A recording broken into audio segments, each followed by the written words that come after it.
Yan o. Kita nyo ba? Alam nyo ba kung ano ito? Ito pala maraming ginagawa ditong product.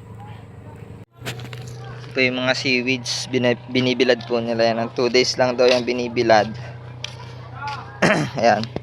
Ito daw pag bago pa, pag tiniko mo siya, malambot daw. Pag bago pa. Ito nabilad na kasi ito ng ay! Putol. Ito ang lambot niya oh. Isang araw ka medyo makunat na. Pero napuputol pa oh. Pag siya ay matutuyo na, magiging kulay puti na siya.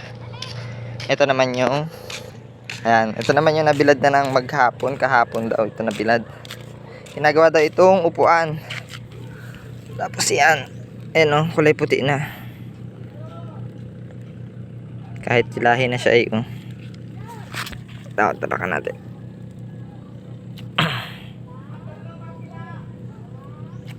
Tigas na.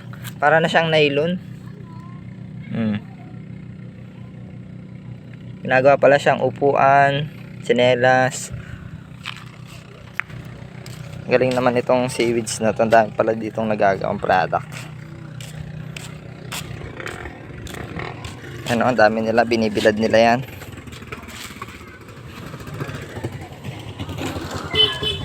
$45 products daw ang nagagawa sa seaweeds. Pwede rin gulaman. Ito pala sa galing. Yan. Ito nagiging hanap buhay din pag dito sa Kayukyukan.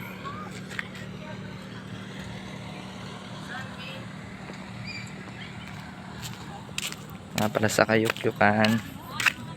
Yan. Ganda ng tubig. Kahit mukhang malalim, mababaw. Yun lang. Ang kaalaman natin sa seaweeds oh. Ganda na ang ano niya.